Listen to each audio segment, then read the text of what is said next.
दोस्तों ये है मध्य प्रदेश जैसे विशाल राज्य का एक महत्वपूर्ण बालाघाट जिला, जो अपने घने जंगलों और प्राकृतिक सुंदरता के लिए जाना जाता है।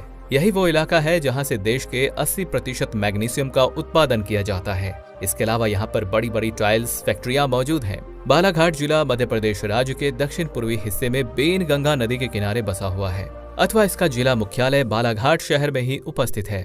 बालाघाट अपने कई सारे पड़ोसी राज्यों और जिलों के साथ अपनी बाउंड्रीज शेयर करता है।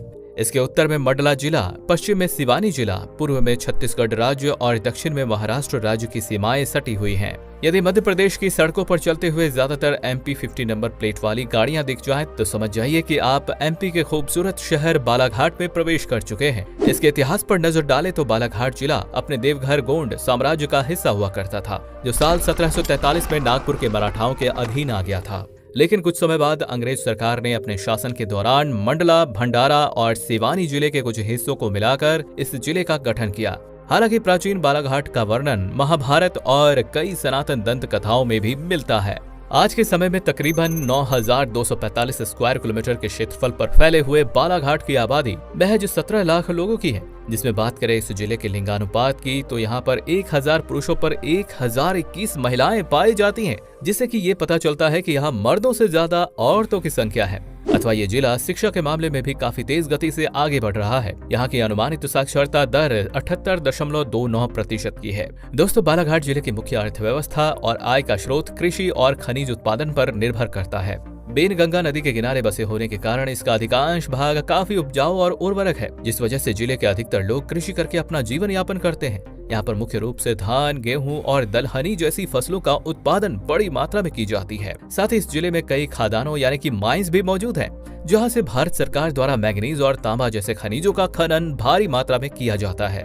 प्रशासनिक दृष्टिकोण से बालाघाट जिला टोटल 11 तहसीलों में बटा हुआ है तथा यहाँ के घने जंगलों में कई तरह के जनजातीय समुदाय निवास करते हैं, जिनका खान पान बोलचाल बाकी भारत से अलग है। वही खान पान की बात की जाए तो यदि आप कभी बालाघाट की शहर पर आते हैं तो यहाँ के पालक पुरी, लौंग लतिका और स्वादिष्ट कलाकंद मिठाई जरूर ट्राई करें। आवागमन के दृष्टिकोण से बालाघाट जिला सड़क मार्ग और रेलवे मार्ग से अच्छी तरह से जुड़ा हुआ है। बालाघाट जिले का मुख्य रेलवे स्टेशन का नाम बालाघाट जंक्शन है, जो अपने रेल मार्ग के जरिए देश के बड़े बड़े शहरों से जुड़ा हुआ है। ये railway station Jabalpur Balaghat Gondia railway line पर स्थित है तथा इसमें टोटल 3 बड़े प्लेटफॉर्म मौजूद हैं। बालाघाट से होकर नेशनल हाईवे संख्या 543 और नेशनल हाईवे संख्या 26 गुजरती हैं। इसके अलावा बालाघाट से कई बस सेवाएं भी संचालित की जाती हैं, जिनकी सहायता से देश के कई राज्यों और जिलों तक जाया जा सकता है। एंड दोस्तों, अब आखिरी में जान लेते हैं बालाघाट जिले के कुछ मुख्य पर्यटन स्थलों के बारे में। तो पहले नंबर पर है कान्हा राष्ट्रीय उद्यान। बालाघाट जिले में स्थित कान्हा राष्ट्रीय उद्यान मध्य प्रदेश के सबसे महत्वपूर्ण पर्यटन स्थलों में से एक है। कान्हा पार्क न सिर्फ भारत में अपितु विश्व पटल पर अपनी अलग पहचान रखता है। यह मध्य प्रदेश का सबसे बड़ा राष्ट्रीय उद्यान भी है, जहां पर आप अलग अलग तरह के वन्य जीवों को देख सकते हैं। दूसरे नंबर पर है लांजी का किला। बालाघाट से लगभग 55 किलोमीटर दूर लांजी नामक स्थान पर बसा ये प्राचीन किला बालाघाट के महत्वपूर्ण पर्यटन स्थलों में से एक है। इस किले का निर्माण 12वीं शताब्दी में गोंड राजाओं ने करवाया था।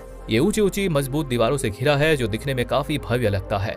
और तीसरे नंबर पर है गांगुलपारा वाटरफॉल। गांगुलपारा झरना या गांगुलपारा बांध घूमने के लिए तथा पिकनिक मनाने के लिए बहुत ही अच्छा स्थान है। ये बालाघाट मुख्यालय से महज 14 किलोमीटर के शॉर्ट डिस्टेंस पर मौजूद है। इस झरने में एक नाले का पानी ऊंची पहाड़ी से गिरता है, जो दिखने में बहुत ही आकर्षक और मन को मोह लेने वाला होता है। तो दोस्तों, बालाघाट से जुड़ी ये जानकारी आपको कैसे लगी, हमें कॉमेंट करके जरूर बताएं तथा इस तरह के ढेरों और वीडियोस देखने के लिए हमारे चैनल को सब्सक्राइब अवश्य कर लें। धन्यवाद।